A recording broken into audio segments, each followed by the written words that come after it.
Ok, excelente. Nosotros habíamos visto ya este modelo OSI, ¿verdad? Que hemos dicho tiene 7 capas, tiene aplicación, presentación, sesión, transporte, red, enlace y físico.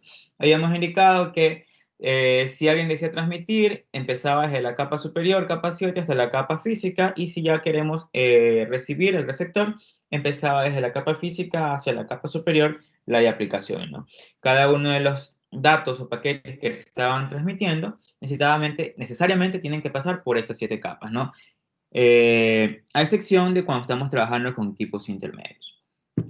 Bien.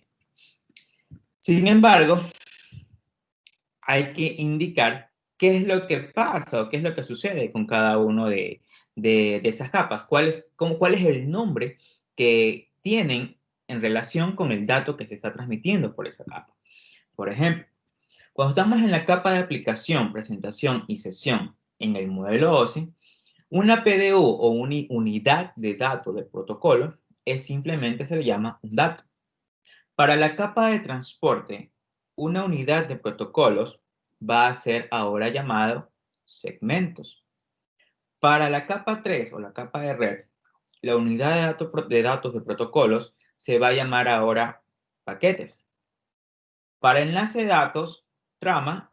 Para física, bits. Ocurre lo mismo en el modelo o la arquitectura TCP/IP, aplicación, datos, transporte, segmentos, internet, paquetes, acceso a la red acceso a la red, tramas y física, bits. Quiere decir que en el momento que un dato viaja por las diferentes capas, se va a convertir en esa PDU.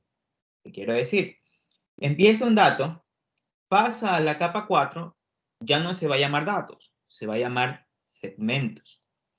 De segmentos pasa a la capa 3, ya no se va a llamar segmento, se va a llamar paquete.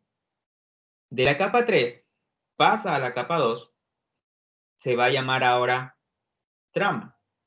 Y por último, cuando ya se está tratando de enviar esa trama, se va a llamar ahora bits. ¿Ok?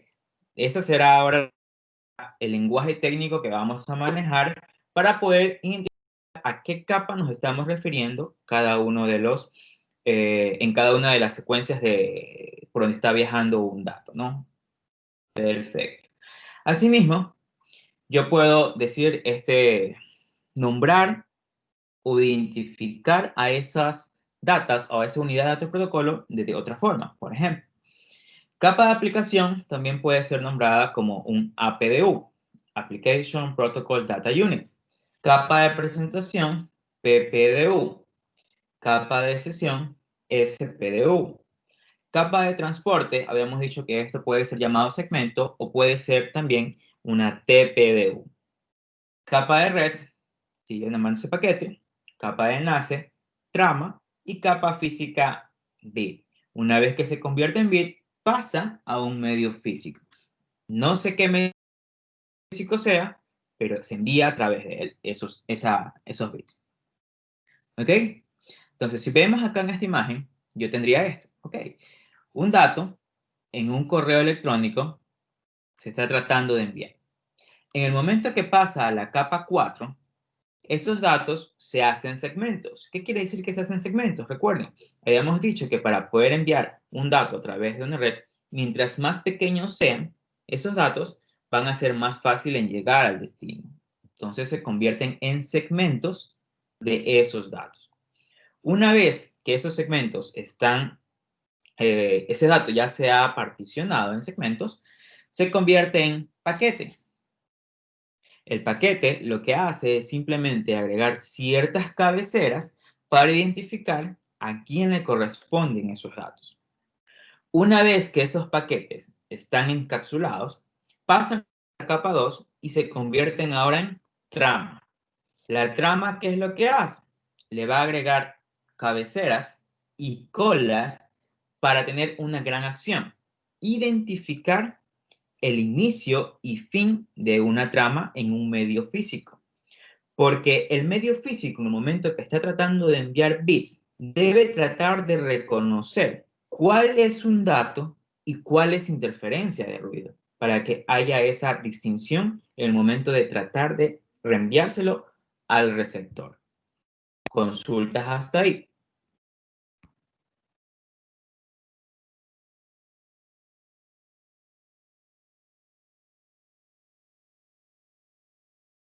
No. Perfecto. Vamos a ver entonces una pequeña simulación para entender esto un poquito más.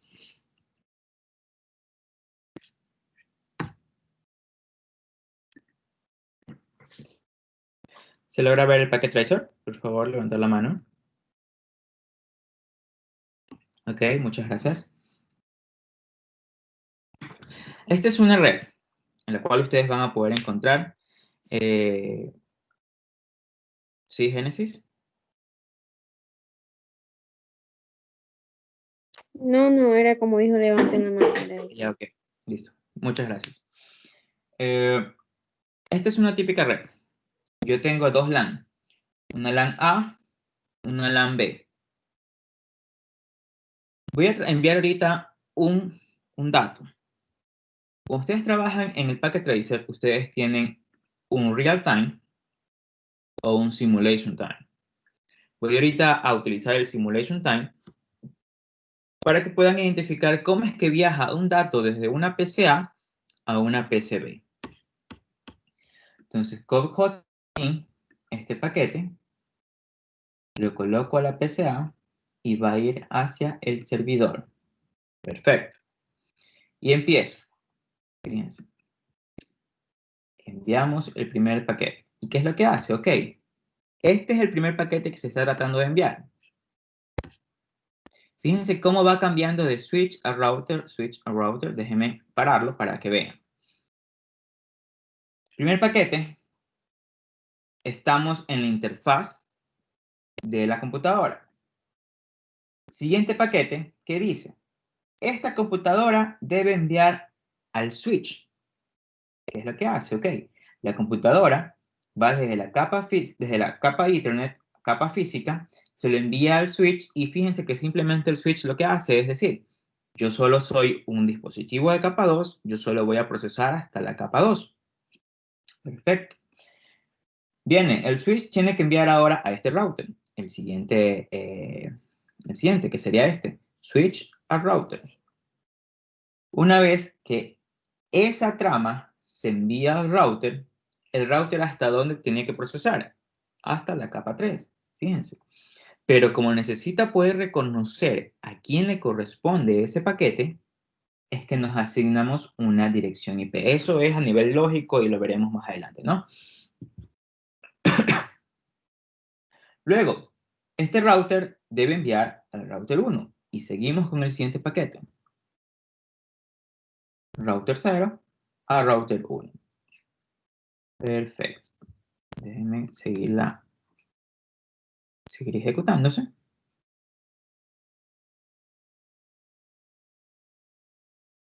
Ven, va poco a poco saltando el paquete hacia el destino. Entonces, cada vez que van haciendo esos saltos entre dispositivos, es que se crean los retardos.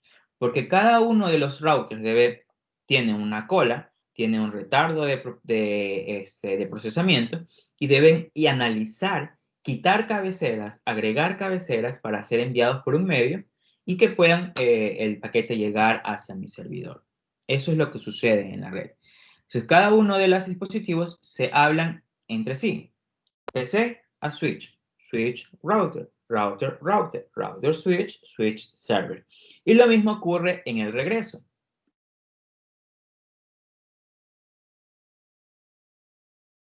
Server, switch, switch router, router router, router switch, switch PC. Ahora, ¿para qué me sirve esta parte de la simulación? Porque yo voy a poder analizar las cabeceras y las PDUs asociadas a cada uno de los paquetes. Bien, de esta forma es que yo puedo analizar con el simulador. Y si ustedes se dan cuenta, fíjense en el vamos a ver este paquete. Parece que llegó hasta el punto fin. Déjenme pararlo. Ok.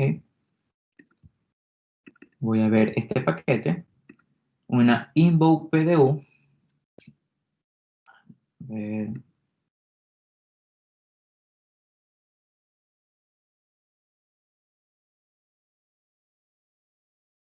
Entonces, verificando las PDUs, ustedes van a poder verificar esto, ¿no? Que tienen Ethernet, tienen IP, tienen ICMP, tienen los protocolos y otras cabeceras que, como digo, lo veremos cuando leamos cada una de las capas en específico. Por ejemplo, IP, cuando veamos el capítulo 3 de toda la parte de red y entender qué significa cada una de estas cabeceras.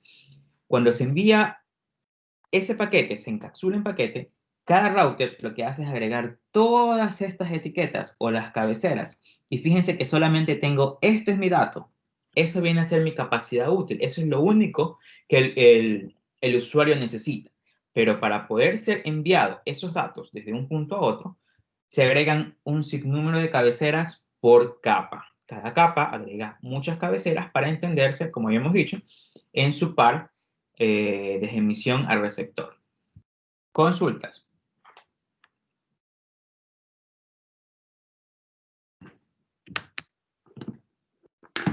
Profe, entonces podemos decir que un host para comunicarse con otro host lo hace por medio del router. Ok, a ver.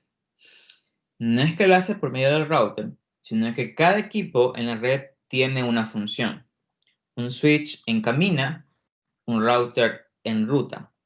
Cada de esos equipos son necesarios para la comunicación.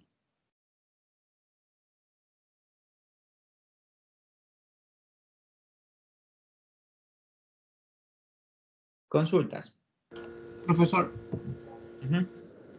no estoy un poquito confundido, la verdad, sobre el término PDU, al menos en Pocket Tracer, cuando uno entra a ver los detalles de las capas, ahí salen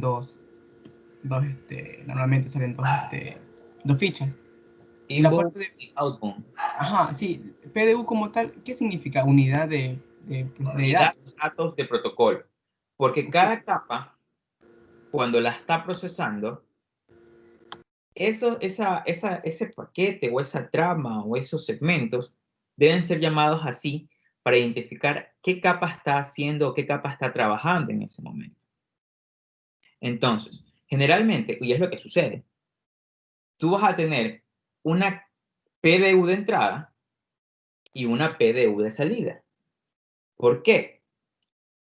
Ingresa, digamos, por aquí, ¿no? Ingresa por este cable una PDU que viene desde el switch. ¿Qué tiene que hacer el router? El router tiene que quitar las cabeceras, procesar, identificar hacia dónde va el camino, hacia dónde tiene que enviar ese paquete.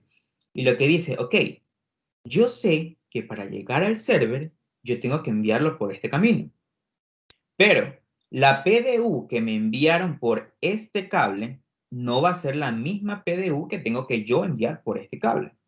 Entonces el router viene y dice, yo debo crear una nueva PDU para enviarla por este cable. Por eso es que cuando un switch o un router están tratando de enviar esa información, es una PDU de entrada y una PDU de salida. Y fíjense que hay muchos cambios entre una PDU de entrada y una PDU de salida. Por ejemplo, en la capa 2. La capa 2 dice que me está llegando una PDU con el protocolo HDLC, que vuelvo y repito, eso lo veremos en el capítulo 3 cuando veamos más capa de enlace, pero simplemente para explicarlo. Y dice, ok, pero para una PDU de salida, para que pueda ser reconocida por ese medio físico que yo tengo que enviar, debe ser con una PDU Ethernet. Entonces ahí vemos los cambios en que un dispositivo tiene que leer las cabeceras que le llegan y verificar por dónde tiene que enviar ese paquete o esa trama, dependiendo de qué capa está haciendo la función, y encapsular nuevamente para ser enviado por el medio físico que tiene que enviarse. Vuelvo a repetir, porque este es un cable de Ethernet y este es un cable serial. Son dos medios físicos totalmente distintos, entonces necesitan hablar el lenguaje para que se envíe por ese medio.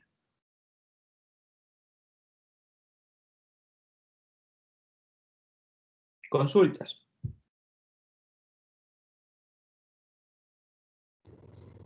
Profe, solamente una curiosidad, es que al principio de la simulación, tanto la PC como el server se estaban enviando mensajes al mismo tiempo. O primero es la PC que le envía un mensaje y luego el servidor responde. Primero, generalmente es la PC envía. La simulación lo que hace es tratar de identificar los caminos para que sean reconocidos luego, pero usted puede verificar es aquí en la lista de eventos. La lista de eventos va en el orden en que se está enviando todos esos, podemos decir, esos olas entre cada uno de los dispositivos. Entonces, fíjense, el primero es, no hay algo de entrada, pero sí hay algo de salida, porque la PC necesita enviar. Ok, luego viene y dice, ok, la PC 0 se comunica ahora sí con el switch. Entonces ya hay una P de entrada, una PDU de entrada y una PDU de salida.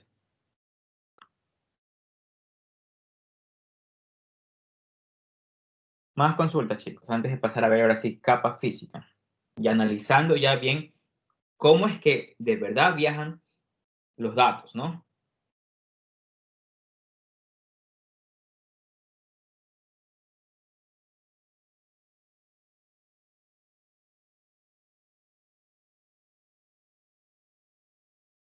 ¿No? ¿Y más? Perfecto. Entonces, con esa aclaración de las PDUs en las cuales yo voy a trabajar, y hemos indicado que vamos a empezar por la capa física, quiere decir que a lo largo de este capítulo vamos a ver solamente bits. ¿Ok? Vamos a hablar solamente de bits. Y empecemos. La capa física, señales de comunicación. ¿Qué nos dice la capa física? Dice, los protocolos de la capa superior del modelo OSI, generalmente desde la aplicación hasta el enlace de datos, preparan los datos, ya sea de cualquier aplicación que ustedes estén trabajando, para ser enviados por una transmisión, es decir, que vayan a acción a la capa física. La capa física, dice, controla la manera en que se transmiten los datos en el medio de comunicación. ¿Qué quiere decir esto? Que la capa física es la que va a decir, ok, yo estoy conectado a un medio Ethernet. Yo voy a decir cómo es que van a viajar los bits por este medio. Supongamos que ustedes tienen una computadora con Wi-Fi. Vienen y dicen, mi tarjeta funciona con medio inalámbrico. La tarjeta o el medio físico debe decir, yo no voy a enviar por Ethernet porque no estoy conectado a Ethernet, sino que voy a enviar por transmisión de radio. Entonces la capa física debería enviar bits que se asocien a ese medio físico. Lo mismo sucede si estuviéramos trabajando a nivel de cobre. Dice, la función de la capa física de modelo óseo o a nivel de arquitectura TCP/IP es la de codificar en señales los dígitos binarios que representan las tramas. Recuerden que de enlace de datos me envía una trama y esa trama debe ser codificada en señales binarias para ser enviadas por ese medio físico. Dice, además de transmitir y recibir estas señales a través de cualquier medio físico, el emisor con el receptor, ya sea por cable, por cobre, por fibra óptica, medio inalámbrico, el medio en sí el cual ustedes estén transmitiendo. Dice, la capa física de OSI proporciona los medios de transporte para los bits que conforman la trama, o bien la capa 2, a través de medios de la red. Como estábamos diciendo, llega un nodo origen, tenemos un nodo destino, los datos se encapsulan y pasan por cada una de las capas. Cada uno de esos datos se va convirtiendo en la diferente PDU en la cual tienen que actuar cada una de las capas. Datos, segmento, paquete, trama, bits. Y luego los bits son enviados a través de un medio físico. ¿Ok? Eso es regla. ¿Qué es lo que dice? Esta capa acepta la trama o la trama enviada por la capa de enlace de datos y la codifica como una secuencia de señales. La codificación aquí depende mucho de qué algoritmos se estén utilizando. Sí, más que nada eso. Como una secuencia de señales que se transmiten en los medios locales. Un dispositivo final o un dispositivo intermedio, ya sea el host o switch o routers, reciben los bits codificados que componen una trama. Entonces, si nos vamos a la parte de la simulación, Se envían bits por un medio físico Ethernet. Se envían bits por un medio físico Ethernet. Se envían bits por un medio físico cable serial. Se envían bits por medio físico Ethernet y Ethernet.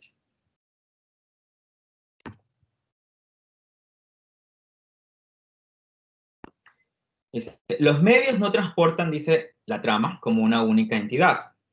Los medios transportan señales, de las cuales representan es la trama que se está tratando de enviar.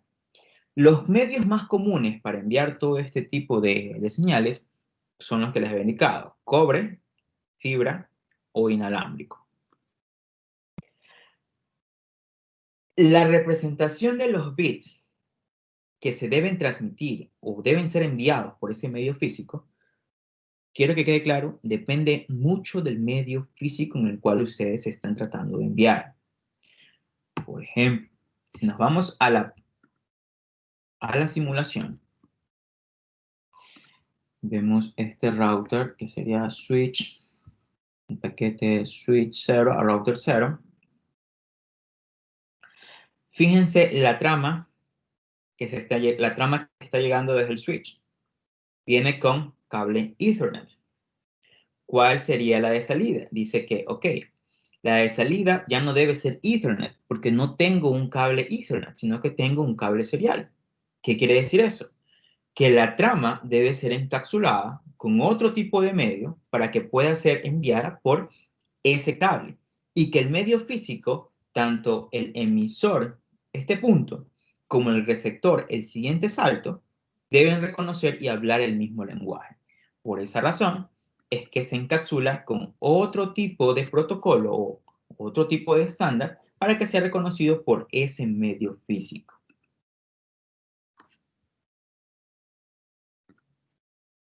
Entonces dice, funcionamiento.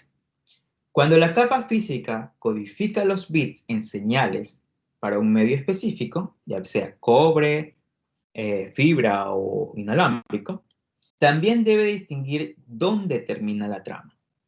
Porque generalmente uno dice, voy a enviar una señal de bits, pero esa señal de bits debe decir dónde inicia y dónde termina un dato válido, y que el resto puede ser algo de interferencia o ruido, o puede ser que el mismo medio físico, la tarjeta NIT, agregue información ahí que no va a ser utilizada por el receptor, pero para tratar de enviar esa información.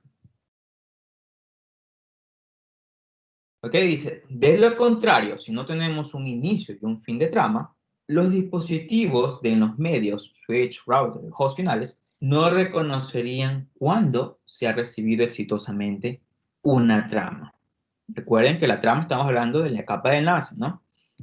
En tal caso, dice, el dispositivo de destino solo recibiría una secuencia de señales, un poco de señales que no va a saber cómo reconocer cuál es un dato válido y cuál no lo es. Dice, el comienzo de la trama es a menudo una función de la capa de enlace de datos. Ok, eso sí, fíjense. La trama, estamos hablando de PDU de capa de enlace 2, capa de enlace de datos, capa 2. ¿Qué quiere decir? Que la capa 2 a mí me va a hacer todas las funciones de encapsular, hacer ese mecanismo de poder reconocer cuál es el inicio o fin de una trama, para que el medio físico lo que haga es simplemente codificar. Y una vez que esa codificación en señales binarias está hecha, va a ser enviado al receptor o los medios intermedios y ellos deberían reconocer que mi señal es válida.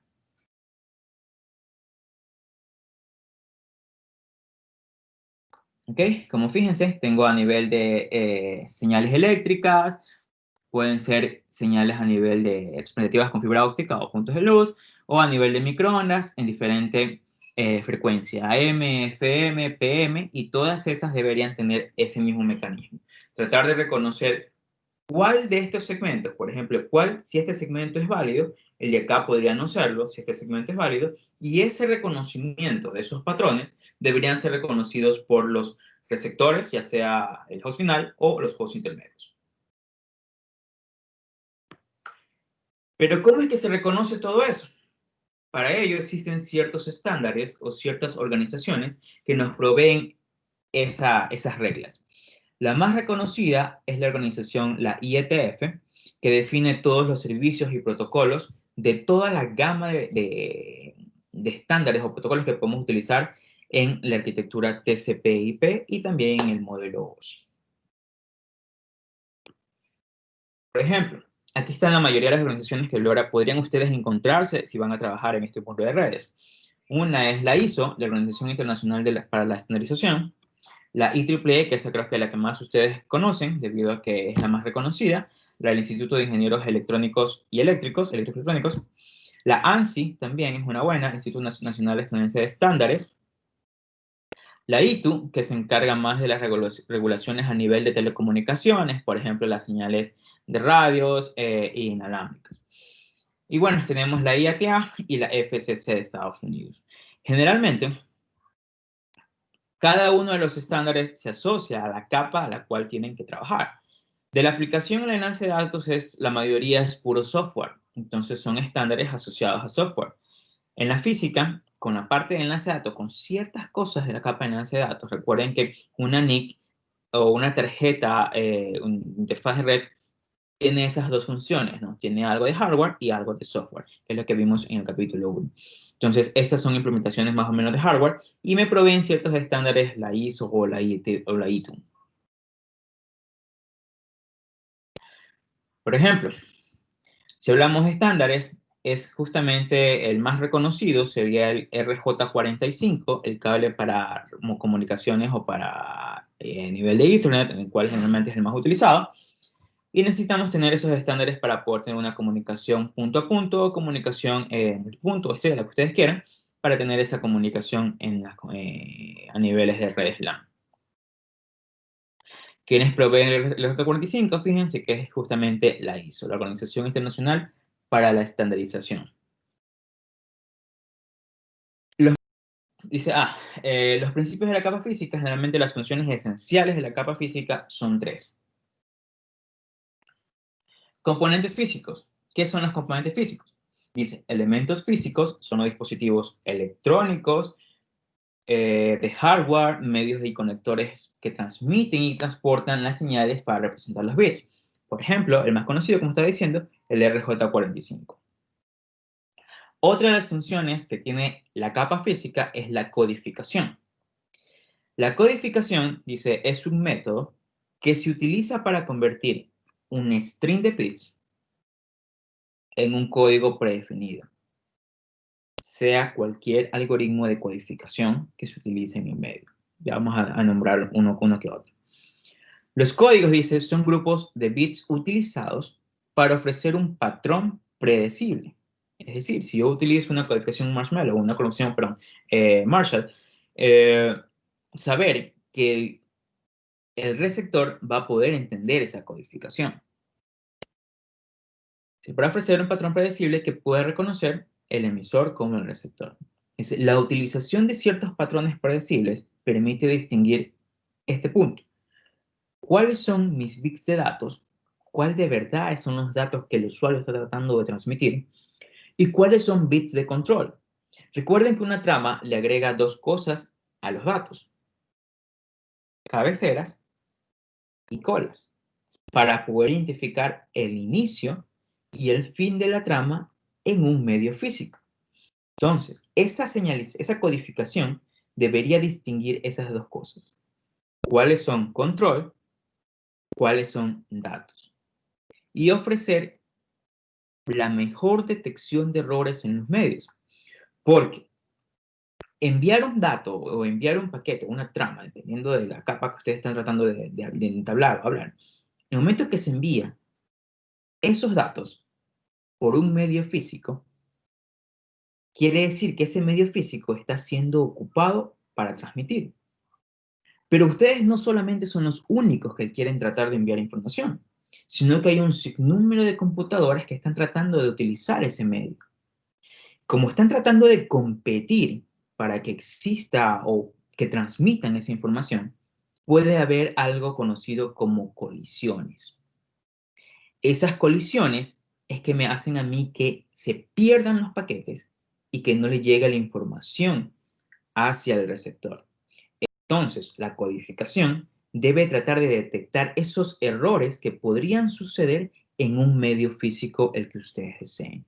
Cobre, cable o inalámbrico.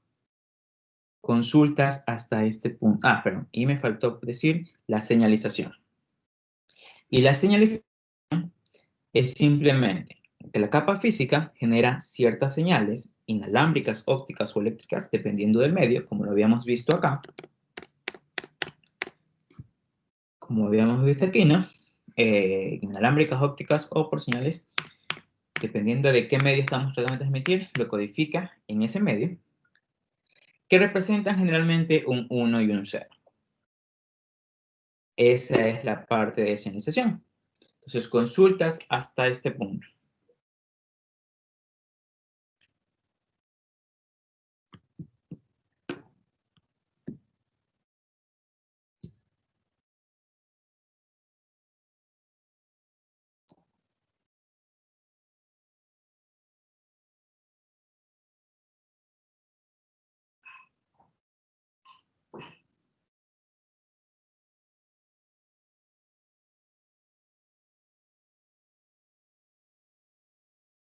¿No? Excelente. Entonces, para la parte 3, nos tomamos unos 5 minutos de receso, chicos.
Bien, continuamos.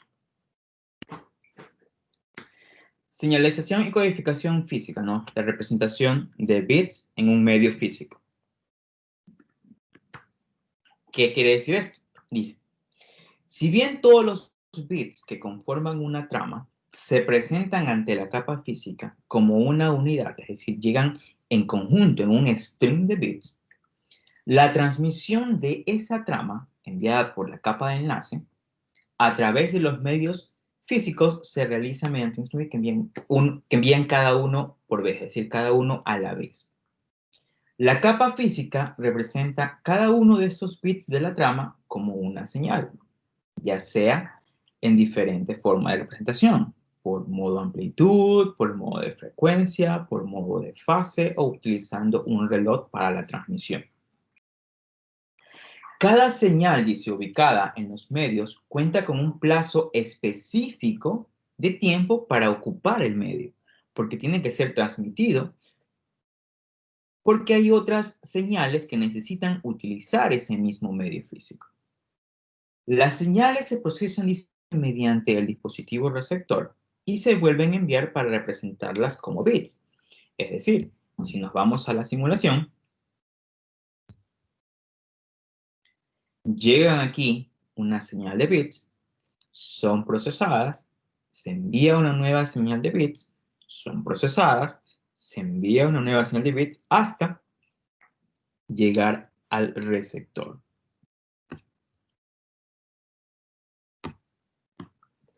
Dice, en la capa física del nodo receptor, las señales se vuelven a convertir a bits, porque hay que hacer ahora el paso inverso. Ir desde la capa física, convertir ahora en trama, convertirlo en paquete, convertirlo en segmento y unir los datos y enviárselo a la aplicación. Dice, luego se examinan los bits para los patrones de bits de comienzo y final de trama. Quiere decir que la capa física del host receptor, cualquiera que sea, debe reconocer cuál de esa señal es un inicio de trama y un fin de trama. Luego, dice, la capa física envía todos los bits de la trama hacia las capas superiores, ¿no? Para que sean entregados a la aplicación. Generalmente esa representación de bits, como estaba diciendo, va a depender de muchas formas. Amplitud, frecuencia, fase, reloj y muchas codificaciones. Por ejemplo, una de Marshall, otra está la de Manchester. La de Manchester lo que hace es utilizar por cambios de voltaje y verificar los picos e indicar cuándo es un 0 y cuándo es un 1. Por ejemplo, fíjense, hay un cambio bajo de voltaje, es un 0, cambio alto de voltaje, eso es un 1. Así de simple, ¿no? Y ahí los va codificando para que sean enviados hacia ese medio. Algo sencillo. Pero ¿cómo es que hace ese reconocimiento los dispositivos finales? Fíjense, aquí está, esto es lo que quería llegar. Se envía un patrón de señalización y ese patrón contiene esta información. Ciertos bits son o denotan el comienzo de mi trama, o el frame, denotan el comienzo de mi trama. Luego viene el contenido de la trama, es decir, los datos que deben ser enviados, o mejor dicho, el paquete que debe ser enviado hacia la capa 3 para ser procesado. Luego viene el fin de la trama, para decir, ok, todo esto es algo básico. Y lo que puede estar aquí, fíjense lo que dice, señales aleatorias no entramadas en los medios físicos, ya sea provocadas por ruido o alguna interferencia en ese cable o ese medio físico. Y eso es lo que hace para que puedan ser identificados por el medio receptor, el host receptor, se identifique cuál es un dato válido con ese patrón en mis señales.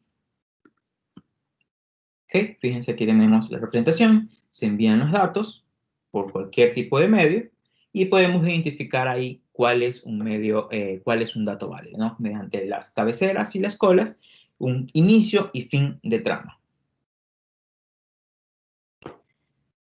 Generalmente la capacidad para transportar este tipo de datos se denota por 3 mediciones: el ancho de banda, rendimiento y capacidad de transferencia útil.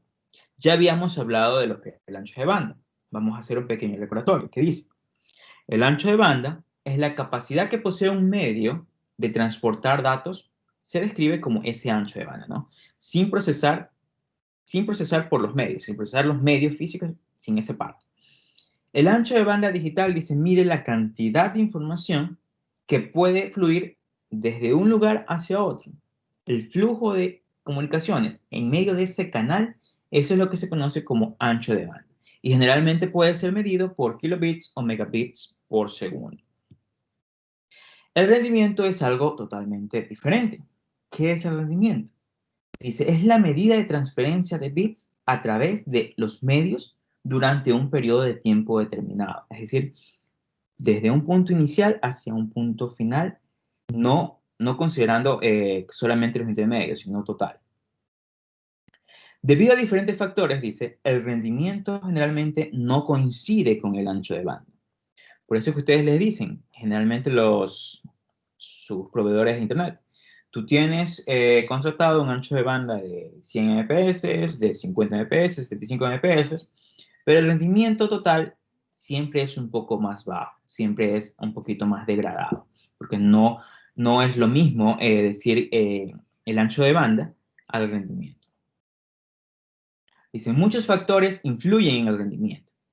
Entre estos factores se incluye la cantidad y el tipo de tráfico, además de la cantidad de dispositivos de red que se encuentran en la red que se están midiendo. ¿Por qué? Pueden haber un sinnúmero de dispositivos intermedios, hasta antes de llegar al destino, en el dato que ustedes están tratando de enviar. Puede también afectar que a una misma caja o a un mismo vía de conexión hacia los ICP tengan un canal de comunicaciones 2 a 1 o 4 a 1, que quiere decir que 4 personas están compartiendo un mismo canal. Les pueden decir que cada uno tiene MPS de 75 MPS, pero esos 75 MPS a veces son repartidos entre 4 clientes. Y ahí es que se va degradando un poco el rendimiento. Y ahí es cuando la mayoría dice, mi señal está un poco más débil, ¿no? Por ejemplo, dice, en cambio, dice, en las partes de Internet Working o una red con múltiples segmentos, el rendimiento no puede ser más rápido que el enlace más lento de la ruta de origen a destino. ¿Qué quiere decir esto? Habíamos dicho en la simulación que para llegar desde un punto inicial a un punto final, debe pasar por muchos dispositivos intermedios, porque uno no sabe lo que hay en la red. Uno no conoce el camino que van a tomar mis paquetes. Pero si un único enlace dentro de todos esos caminos tiene un rendimiento muy bajo, es decir, de 10 Mbps, o existen muchas colisiones, o existen cuellos de botellas, por ese único enlace de bajo rendimiento, todas las comunicaciones que necesiten pasar por ese enlace, por ese único cable, van a ser afectadas. Puede ser que este cable trabajen a 100 Mbps, trabajen a 100 gigas, que ustedes deseen, pero si este que me provee conexiones a otro lado, a otra LAN, está siendo afectado y este bajo rendimiento, me va a afectar la comunicación de una red que tenga una comunicación superior. ¿Ok? Entonces dicen, incluso si todos los segmentos, gran parte de ellos tienen un ancho de banda elevado, es decir, cualquier LAN puede tener un ancho de banda superior, pero un cable está haciendo la falla, toda la red se ve afectada. Dice, solo se necesita un segmento en la ruta con un rendimiento inferior para crear lo que se conoce como cuellos de botellas. Es decir, que mi cola de procesamiento de los routers tiene tanta información que no puede ser procesada al mismo tiempo que la está recibiendo. Y lo otro era la capacidad de transferencia útil. ¿Qué quiere decir capacidad de transferencia útil? Les había indicado a ustedes, déjenme llegar a esta parte, les había indicado que en el momento que un dato desea enviarse por un medio físico hasta llegar a un receptor, cada una de esas capas le va agregando ciertas cabeceras, sí, ciertas cabeceras, ¿no? Con cierta información, ciertos tags que se necesitan para enviar ese dato. Sin embargo, ¿qué es lo que de verdad necesita el usuario? El usuario no necesita saber qué protocolo está en medio, qué protocolo de transporte se usó, cómo se dividieron esos datos en varios segmentos. Eso no lo necesita saber. Simplemente el usuario necesita saber es su dato. Entonces, ahí viene lo que se dice capacidad de transferencia útil. ¿Cuál de mis datos que se están transfiriendo son de verdad útiles para el usuario? ¿Qué nos dice? La capacidad de transferencia útil es la medida de datos utilizables, ¿okay? Que son útiles durante un periodo de tiempo determinado. Por lo tanto, es la medida de mayor interés para los usuarios de una red. A diferencia del rendimiento o ancho de banda, ¿qué mide la transferencia de bits, dice la parte de rendimiento, y no la transferencia de datos utilizables? La capacidad de transferencia útil considera los bits que generan la sobrecarga de protocolo. ¿Okay? Entonces, mucho cuidado cuando hablemos de ese tipo de métricas, ¿no? Rendimiento y lo que de verdad es transferencia útil para el usuario. Okay. Dice, por ejemplo, este pequeño ejemplo. Dice, considere dos hosts en una misma red LAN. Nodo A, nodo B. El ancho de banda de una red LAN, de esta red LAN, es de 100 Mbps. ¿Okay? Ese es el ancho de banda, en el cual los cables están configurados para enviar por un ancho de banda de 100 Mbps. Debido al uso compartido, quiere decir que hay muchas máquinas conectadas a esa LAN, y el encabezado de los medios, el rendimiento entre los equipos dice que solamente es de 60 Mbps, porque hay muchas computadoras conectadas en esa misma LAN por un cable de acceso a Internet. Con una sobrecarga del proceso de encapsulación, dice, esta parte quizás no la entienden bien, dice, con una sobrecarga del proceso de encapsulación de stacks de TCP/IP, recuerden que quien se encarga de enviar o transmitir esos datos para entender el transporte de todos es la capa 4. Entonces, esa parte dejémoslas ahí hasta este momento.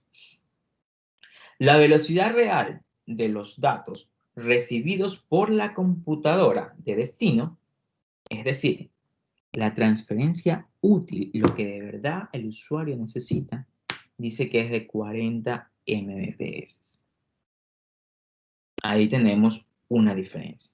¿Por qué? Dice, la velocidad de transmisión, o lo que se conoce como el throughput, que eso también lo vimos en el capítulo 1, es el rendimiento de la red, el throughput. Sin embargo, la capacidad de transferencia útil es una medida de transferencia de datos utilizables. Fíjense, solamente es estos datos lo que yo necesito, lo que el usuario necesita. Sin embargo, vuelvo a repetir, que para que exista comunicación desde un nodo inicial a un nodo final, es necesario darle sobrecarga, colocar cabeceras por cada capa para que puedan ser entendidos por un host inicial a un host final. Entonces se reduce la capacidad de transferencia útil, que es a 40 Mbps. Consultas hasta ahí. Profe, dijo que el ruido también se transmitía por medio de los bits, pero estos, ¿cómo hacen para no confundirse con la información verdadera? Ok.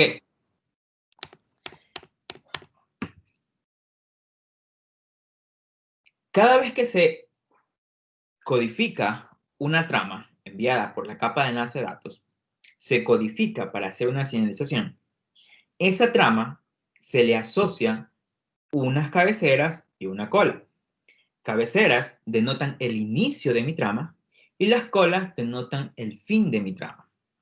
Entonces, como estoy encapsulando, estoy codificando un inicio y fin, el receptor debe saber y conocer cuál es el inicio y fin de esos datos válidos, para que el resto no lo considere. Entonces el resto es simplemente ruido. Entonces no van a ser procesados.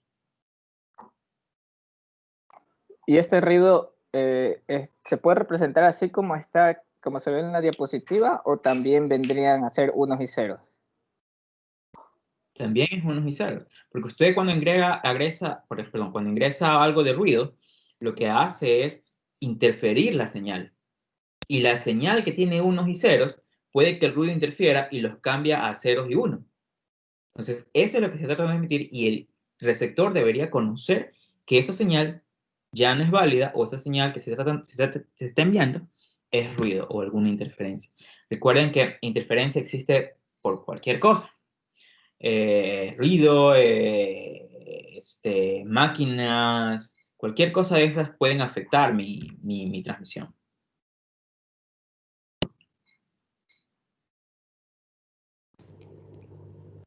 Y el ruido también o sea, también afecta a las cabeceras y las colas de lo que se envía. Puede pasar, correcto. Ahí lo que se utiliza es algoritmos en la parte de la capa 2 para identificar si una trama ha sido corrupta o es corrupta. Pero eso lo veremos en el siguiente capítulo.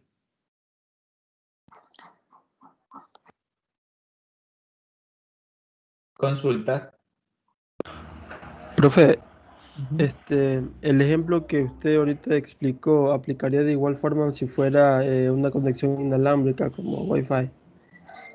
Aplica exactamente para lo mismo. Lo único que cambia es el medio de transmisión. Cuando estamos hablando de cobre, son señales. Cuando hablamos ya de fibra óptica, es luz, son pulsos de luz. Y inalámbrico son transmisiones por vía ondas de radio. Entonces, todos esos también afectan. Es exacto el mismo principio, pero obvio la señal que se está transmitiendo es totalmente distinta. Pero es el mismo principio.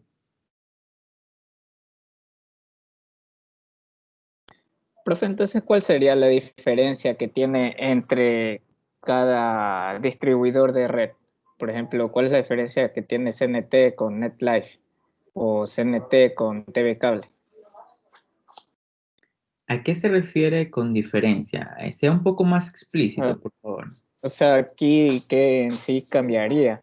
¿Sería la forma de distribución, como usted mencionó, el tipo de cable, o más bien habla del ancho de banda? Ok. Lo que podría hacer es la infraestructura física.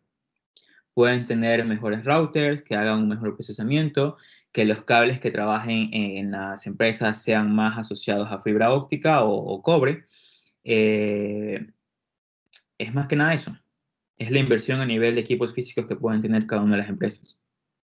Para que te prueben, por ejemplo, si ustedes van y dicen, no, yo estoy comunicando con un cable de categoría 5, un cable de categoría 5 me dice a mí que solamente el ancho de banda posible es de 100 Mbps.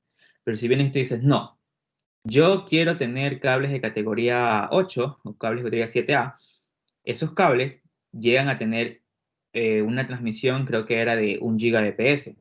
Entonces ya es más transmisión o ancho de banda que va a sufrir por ese cable. Entonces es dependiendo de qué infraestructura física tenga.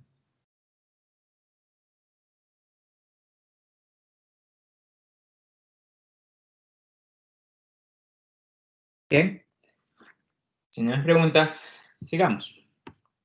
Profe, y cuando hablaba de 4-1, ¿eso nosotros lo podemos identificar por medio del router que se nos es proporcionado? No, lastimosamente no. Eso es más en la caja en el cual les proveen ustedes a los clientes finales. No sé si ustedes han visto que generalmente hay ciertas cajas en los pósters y en esa caja es que llega un solo cable. Y de ese cable es que salen los diferentes 4-1, 2-1 o algo y es lo que hace el reparto.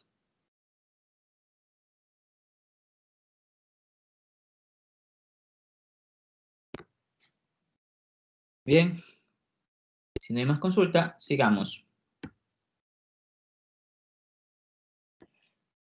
Medios físicos, ¿no? Habíamos indicado que pueden haber una gama diferente de medios físicos. Cobre, inalámbrico, fibra óptica y demás.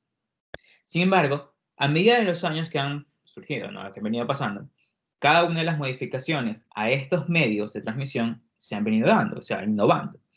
Por ejemplo, si hablamos de medios Ethernet, yo empecé desde un cable de categoría 10 base T, que alcanzaba, por ejemplo, creo que está aquí, no me dice aquí cuánto era de gigas. Pero, por ejemplo, el que ahorita estamos usando más es el de 1000 base T, que es una categoría UTP 5 o superior. Generalmente utilizamos cables de categoría 5, 6, 7 y el 8 en adelante. Ya te vamos a ver un pequeño video para entender más esto. Si hablamos a nivel de medios inalámbricos, también han ido innovando.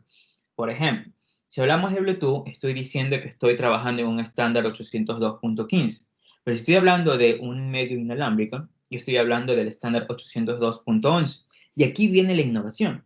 Cada letra que ustedes tienen aquí, por ejemplo, A, B, G, N, indica que su equipo está trabajando ya sea a nivel de frecuencia 2.4 GHz o 5 GHz.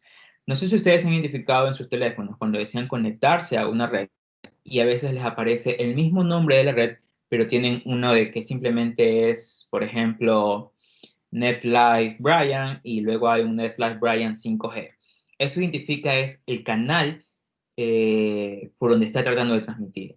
Si no tienen el número, significa que están trabajando a 2 GHz, y si tienen un 5G, significa que están trabajando a un canal de 5 GHz. Que quede claro, no es tecnología 5G, sino más bien es un canal de comunicaciones que trabajan por un 5 GHz. ¿Ok? Asimismo tenemos la 802.11, pero a nivel de MMS o a nivel de comunicación móvil. GSM, GPRS, CDMA y colisiones en el medio. Si hablamos de conexiones a nivel de cobre, dice, es el medio más utilizado para este tipo de comunicaciones de datos. El cable utilizado para las comunicaciones de datos generalmente consiste de una secuencia de alambres individuales de cobre que forman ciertos circuitos para cumplir cierto objetivo específico, que es la señalización. El tipo de medio de cobre elegido se especifica mediante los estándares que me proveen a mí las organizaciones. Dice, los medios de networking generalmente utilizan ciertos conectores o tomas. Estos elementos facilitan la conexión y la desconexión. Es decir, conecto un cable, desconecto un cable, utilizando cualquier tipo de conector. Dice, además, puede utilizarse un único tipo de conector. Dice, por ejemplo, el conector RJ45, que es para redes Ethernet o redes LAN cableadas, se utiliza simplemente en las LAN con un tipo de medio y en algunas WAN con otro tipo de medio. ¿Qué quiere decir? Si nos vamos a la simulación, esto es un cable que tiene un conector RJ45 y esto es un cable serial que tiene un conector, si mal no recuerdo, era el RSJ40 y algo, si mal no lo recuerdo. Ok, dice, puede haber interferencia externa con muchos medios de cobre. Estas fuentes de interferencia pueden venir, fíjense, por ya sea iluminación fluorescente, por alguna onda de radio externa, por algún medio eléctrico o algún trabajo que estén realizando. Todo eso me genera cierto ruido a mis cables. E incluso se dice que el trenzado de cuántos cables deberían estar amarrados en sí deben tener un estándar para no provocarse interferencia entre sí. Por ejemplo, interferencia de una señal externa, dice. Los datos se transmiten en cable de cobre como impulsos eléctricos. Llegaron a mi AP. Un detector en la interfaz de red de un dispositivo de destino debe recibir esa señal que pueda decodificarse exitosamente para que coincida con una señal enviada. Por ejemplo, si ustedes tienen su AP en su casa y está en una punta extrema donde llegó el cable de afuera, desde el póster, y ustedes están en su habitación, y si no les llega señal, lastimosamente es por la ubicación de ese AP, porque ese AP puede ser, digamos, de una baja calidad, o que no tenga un radio de transmisión de cobertura lo suficientemente amplio para que les llegue comunicación a ustedes. Entonces, tenemos ahí dos opciones. Una, o cambiar el AP principal para que rodee toda mi casa, que llegue a una cobertura más amplia, o colocar lo que se conoce como un repetidor. Un repetidor lo que hace es simplemente tratar de amplificar la misma señal de un AP principal para que llegue a puntos que no llega la cobertura inicial. ¿Ok? Cable de par trenzado o no blindado, conocido como el UTP, que es el cable que más utilizamos a nivel de redes LAN cableadas.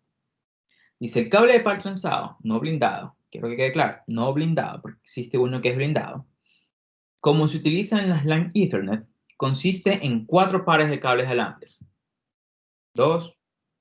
1, 2, 3, 4. 4 pares de alambres.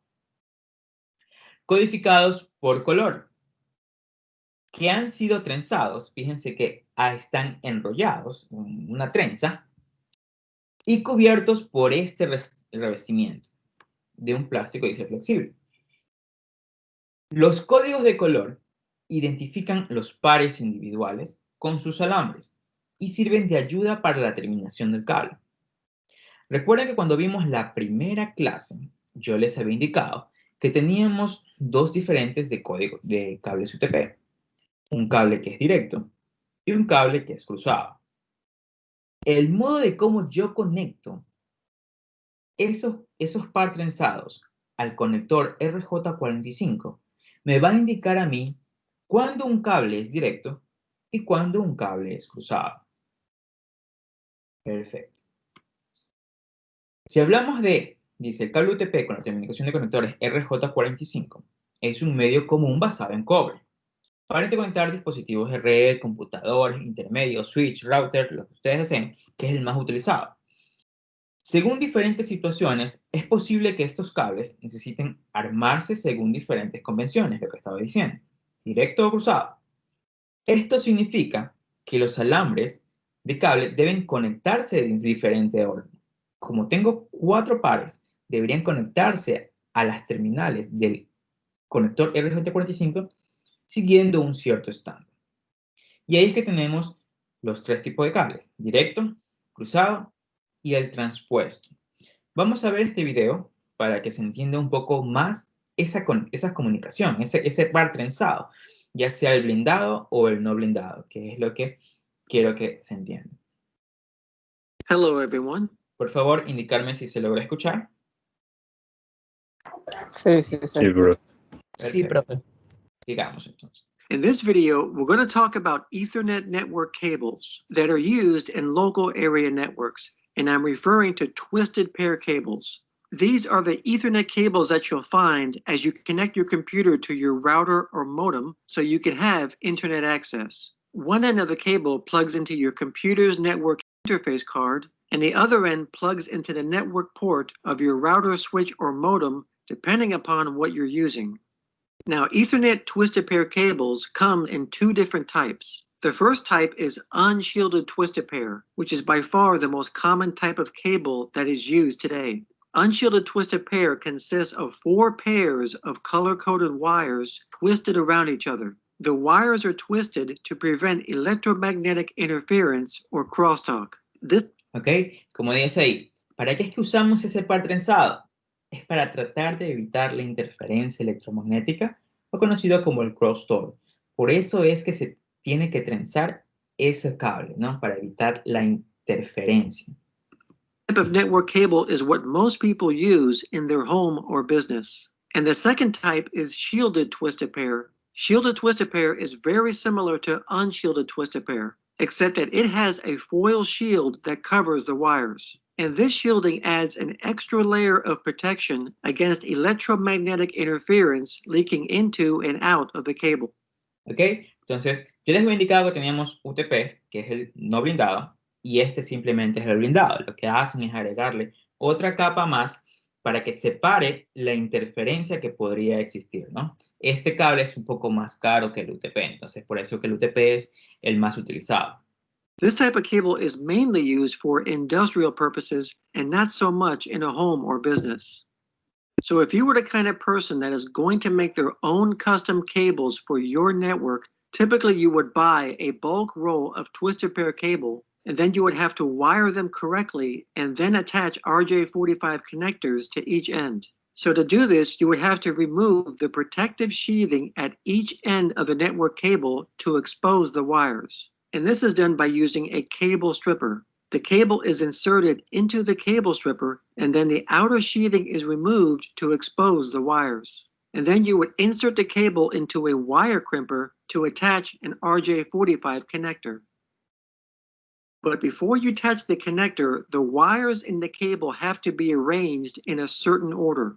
And that order will be different depending upon the purpose of the cable. So for example, the most common types of twisted pair cables that are used in a local area network are straight and crossover cables. And these two cables have two different purposes.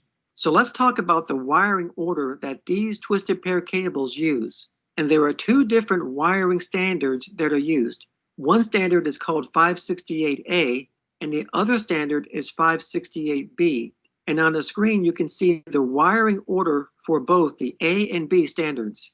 The orders are based on the color of the wires. So for example, the 568A standard is wired in this order: white, green, green, white, orange, blue, orange, white, brown, and brown. And the 568B standard is wired in the following order: white, orange, orange, white, green, blue, green, white, brown, and brown. Ok, entonces, resumiendo, cuando estamos tratando de tener un cable, ya sea para directo o cruzado, tenemos dos tipos de estándar: 568A y el 568B, que como ven simplemente es cambiar en orden ciertos cables, ¿no? Simplemente, por ejemplo, el 68A, el inicio es el white green, y en el 68B el inicio es el white orange, ¿no? Sin embargo, tanto el inicio y el fin del cable deben tener la misma conexión a los cables RJ45 para identificar si es directo o cruzado. The only difference between the A and B standards is the green wires are swapped with the orange. And it doesn't really matter which standard you use. Both standards do the same thing. But here in the US, most people use the B standard. So whether you choose the A or B wiring standard, if both ends of the cable are wired using the same standard, then this is known as a straight cable, which is also known as a patch cable. A straight cable allows signals to pass through from end to end. This is the most common type of cable that's used in local area networks. A straight cable is used to connect computers to hubs. Okay. Entonces, para hacer un cable directo, fíjense que el inicio y el fin del cable utilizan el mismo estándar y la misma forma que están conectados al patch, al RJ45. Blanco-verde, blanco-verde. Termina en brown, café, termina en café. Eso se le conoce como cable directo. Tanto el inicio y el final es el mismo estándar. Common type of cable that's used in local area networks. A straight cable is used to connect computers to hubs, switches, routers, or modems. Or in other words, it's used to connect dissimilar devices together. So as I said before, this is by far the most common cable that's used on local area networks. So these two straight cables here do the exact same thing. The only difference is that one cable is wired using the A standard and the other one is wired using the B standard. So let's talk about a crossover cable. Now, a crossover cable is also used on local area networks, but it's not as common as a straight cable.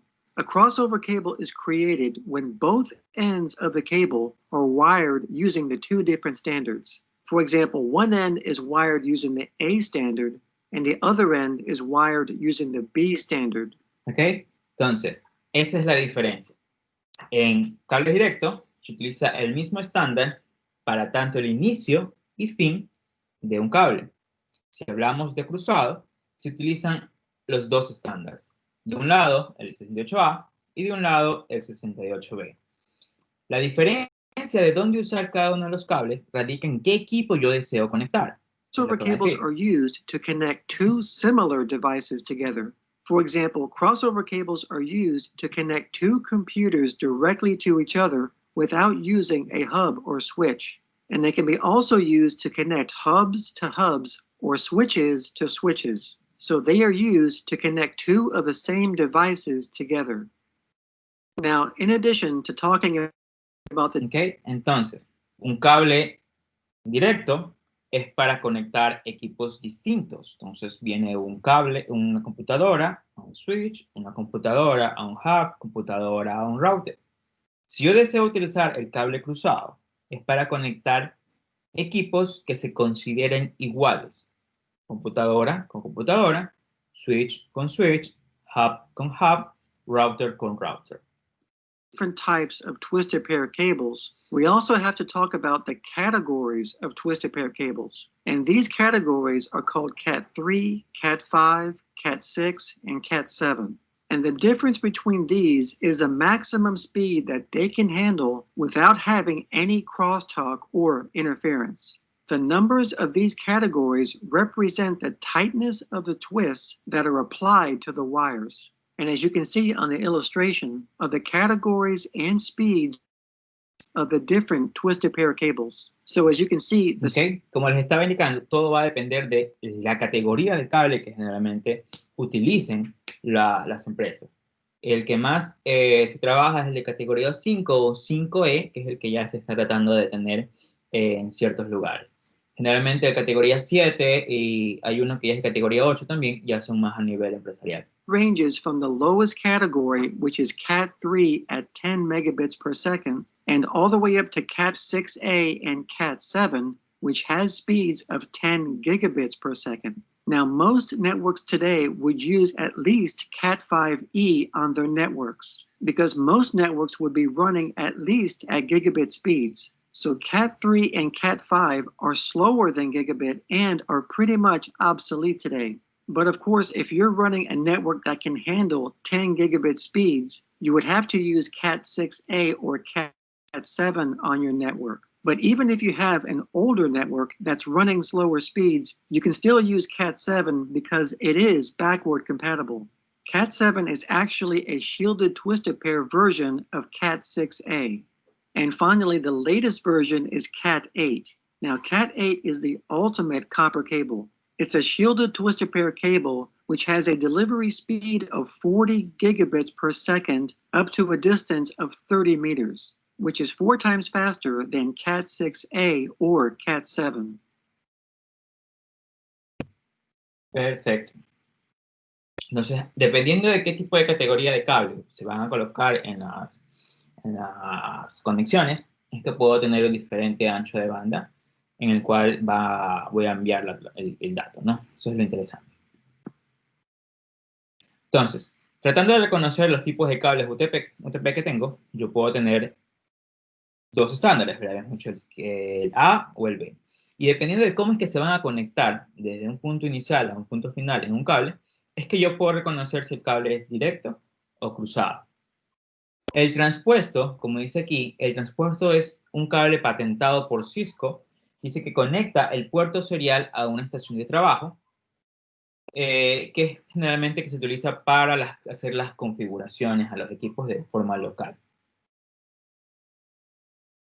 Si hablamos de conexión de cable coaxial, ustedes van a tener esto, ¿no? Es simplemente un cable que tiene ciertos blindajes un poco más robustos que el cable UTP. Los conectores son totalmente distintos, son para eso, conectores de cable coaxial, en cualquier tipo N o F. Si hablamos de cable par trenzado, pero blindado, le había dicho que simplemente lo que se hace es crear un blindaje trenzado para evitar la interferencia.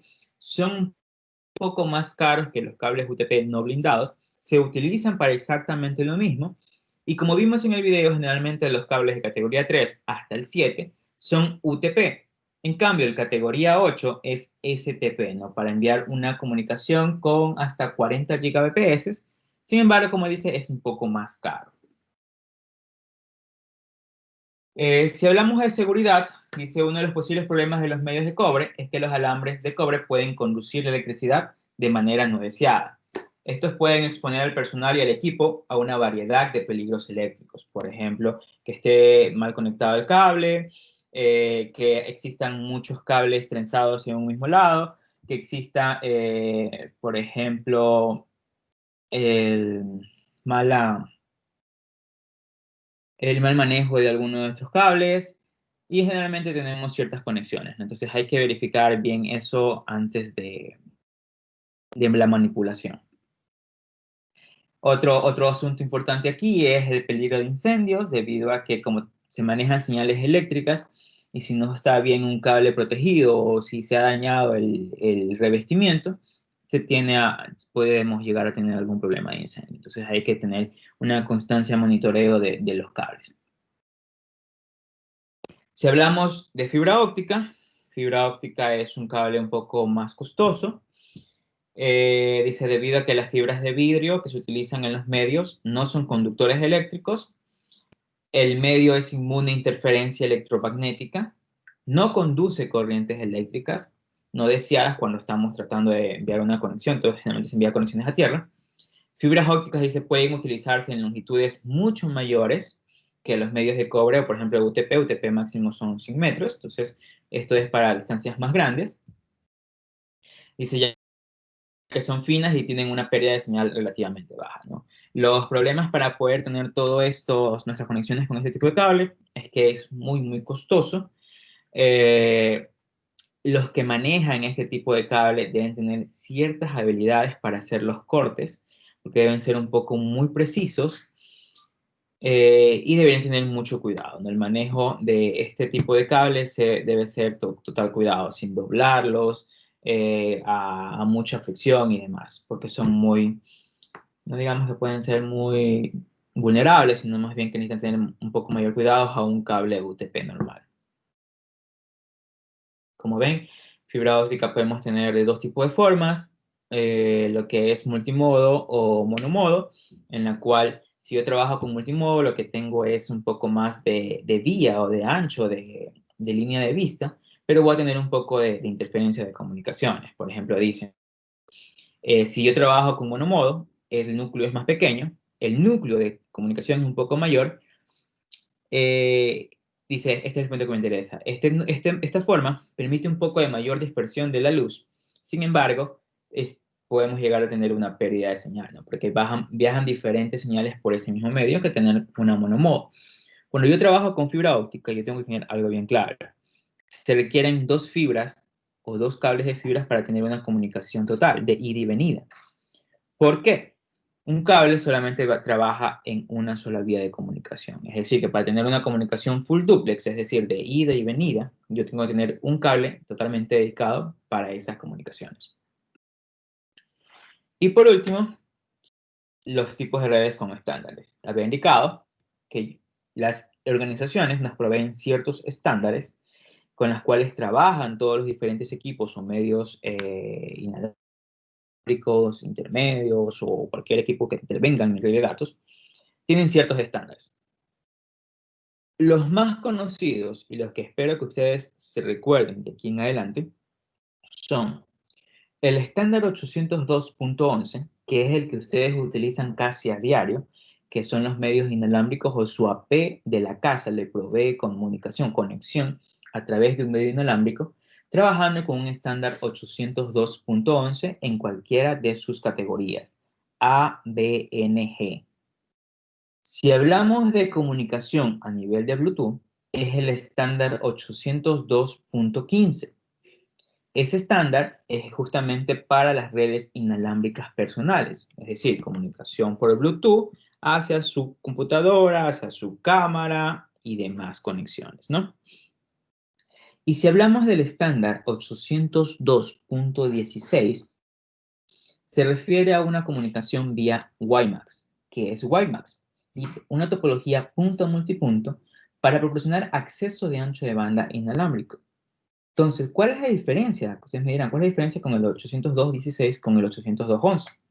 Simplemente que el WiMAX es utilizado para zonas abiertas, es decir, los van a encontrar más en los, por ejemplo, zonas rurales, en los parques, en el malecón, ahí van a encontrar ese tipo de comunicación inalámbrica. ¿Ok? Y los conectores pueden tener diferentes tipos de conectores, ¿no? Habíamos dicho que el más utilizado es el RJ45 para los cables UTP, el no blindado. Tenemos de socket, tenemos por precisión, por inserción y diferentes conectores que ustedes van a poder encontrarse, ¿no? Va a depender cuál tipo de cable estén utilizando. Consultas.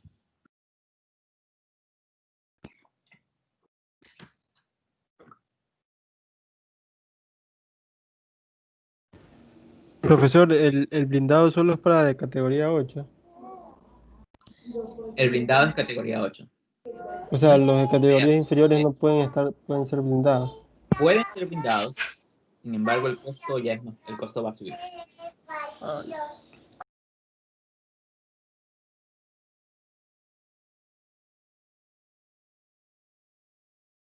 Consultas. Profesor, una pregunta en la configuración cuando uno conecta los cables UTP antes de poncharlos. ¿Qué pasaría si, por ejemplo, se confunden con uno de los colores? ¿Simplemente no hay internet o va a haber fallos en la velocidad? Simplemente no hay comunicación, no va a haber internet, es decirlo, no hay comunicación, porque no se están entendiendo, no están hablando el mismo lenguaje.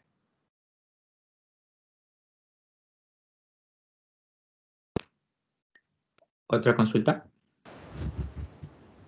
Profe, Sí. en los cables UTP, ¿qué diferencia hay entre usar un estándar y usar el otro?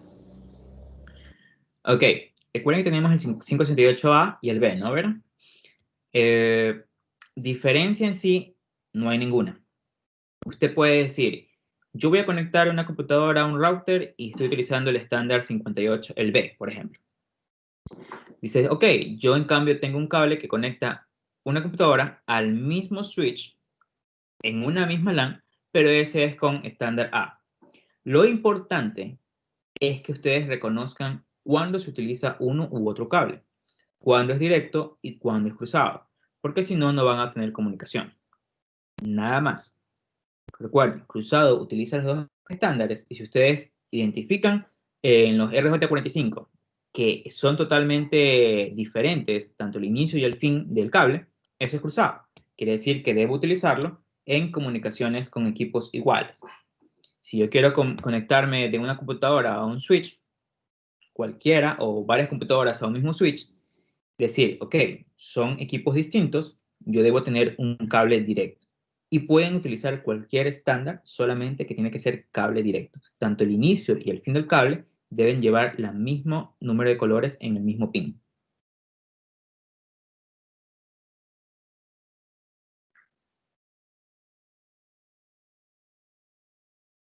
Luis. Profesor, una pregunta con respecto a los cables. He oído que existe el cable UTP normal y otro el que llaman certificado. ¿Qué tienen de diferencia? Ok. El certificado, eso que quizás al final del capítulo 1 voy a traer a un experto en cables para que les dé una charla. El cable certificado lo que hace es que va un experto que tiene certificación en cableado estructurado, tiene los equipos que certifican que el cable va a ser totalmente disponible para cualquier cosa. Es diferente decir, yo tengo un cable UTP y lo conecto, a tener los equipos, a tener la conexión, a tener las distancias que se necesitan, que puede decir, ok, solamente el cable debe estar de esta forma para que pueda ser viable la comunicación. Es un experto que certifica que su cable va a hacer todo y tiene los equipos que se poncha, que se los conecta, certificado, para certificar que ese cable es de esa forma. Costar, o mejor dicho, que vaya un experto a certificar los cables por punto cuesta alrededor de unos $100 por punto, que es lo que sí, más o menos. Entonces, por ejemplo, si ustedes dicen, va a venir un experto a certificar los cables, ellos te van a cobrar por punto. Y si son 8 puntos en un mismo departamento, entonces por cada punto son $100. Y para cumplir ciertos estándares que la empresa vaya creciendo y demás, debe cumplir con esos estándares.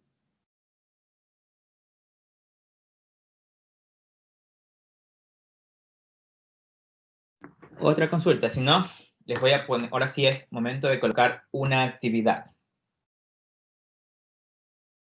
Entonces, Profe, ¿no vamos a ver lo de la lección? sí, ya va, ya mismo eso. Déjenme decirles la actividad. A ver. Es momento ya de hacer una pequeña actividad, ¿no? Ya ustedes ya al menos ya conocen el simulador. Y para trabajar bien cuando empecemos a la capa de enlace de datos. Voy a subir este documento. Sí se le grabé el documento en Word, ¿verdad? Por favor, alguien que me indique. Sí. Perfecto. La actividad es simple. Es seguir este manual que les va a tratar de que ustedes armen esta red. Probar el simulador y ustedes van a verificar si existe o no colisiones, que lo dice también el documento.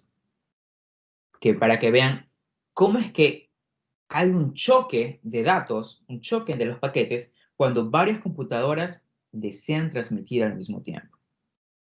Entonces van a hacer esa actividad en el simulador y como entregable para saber si la hicieron o no, es totalmente simple. Una vez que ustedes han armado toda su red, han verificado que funciona, se graban o graban el video 30 segundos como máximo. Y ese video lo suben a cualquier plataforma que ustedes tengan, YouTube, a OneDrive, Google Drive, el que ustedes quieran, y colocan aquí el código QR a ese acceso. Es decir, código QR, hay un sinnúmero de plataformas que me permiten a mí poder crear un QR de una URL y colocan el código QR aquí. El documento final de este documento lo suben a la plataforma Sitweb y yo voy a leer el código QR y verificar si el video hace lo que hace, ¿no? Dependiendo de eso, tendrán sus puntos. Vuelvo a repetir, es simplemente seguir lo que dice este documento para verificar que existe o no colisiones, cuando se trata de que dos computadoras quieran enviar al mismo tiempo, para que vean cómo existe ese choque entre los paquetes. Y quiero que eso lo graben y expliquen un poquito ustedes, no más allá de 30 segundos. Esa es la actividad, hoy la voy a subir y la tienen hasta el próximo miércoles. Consultas. Una pregunta, ¿debe ¿Sí? quedar allí o sea, en el video debe salir la simulación ya hecha y lo que yo tengo que decir, ¿verdad? Correcto. Solo eso. No quiero que se pongan en el video a empezar a crearlo, a movilizar el switch, los PCs, porque eso demora, ¿no? Eso hace un poco de demorar todo este tipo de video. Por eso quiero que cuando ya la tengan armada, y ahí que ya prueben ustedes que funciona o que tiene que pasar, lo grabe. 30 segundos como máximo explicando lo que está sucediendo. Suben a la plataforma. ¿Debemos salir nosotros o solo nuestra voz con la pantalla? Solo la voz. O si quieren mostrarse, ya depende de ustedes. Ahí sí no indico nada. Simplemente quiero eso, que no pase de 30 segundos para poder ver que han hecho o no la actividad. Y eso lo tendrán lista hasta el próximo miércoles, será la entrega. ¿Consulta sobre esa actividad? Y respecto al respecto al control de lectura. ¿Cuál control de lectura? ¿Me puede...? Creo que se refiere a la de lección. Ah, ok. Ahí sí.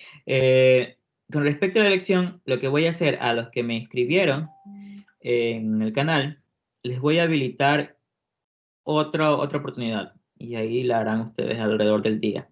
Estará disponible. ¿A qué hora va a ser eso? ¿Va a ser hoy? ¿O La voy a otro dejar día? libre todo el día. Ustedes van a ingresar, tienen 5 minutos y la realizan, nada más. Ah, ok. Hoy hasta Profe, las 12. pregunta, pero sin el código o no.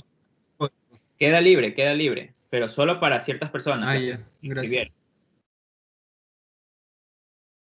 Ah, ya. Ok. ¿Ok? Entonces, bien chicos, entonces la clase es hasta ahorita, ¿no? Mister, una última pregunta. Es respecto al ensayo que teníamos que entregar para el 31. Sí, Solamente quería preguntar si es que en el ensayo tenemos que poner las fuentes bibliográficas de cualquier información extra que hayamos leído. correcto, eso tiene que ir. Recuerden que generalmente yo coloco las rúbricas de calificación.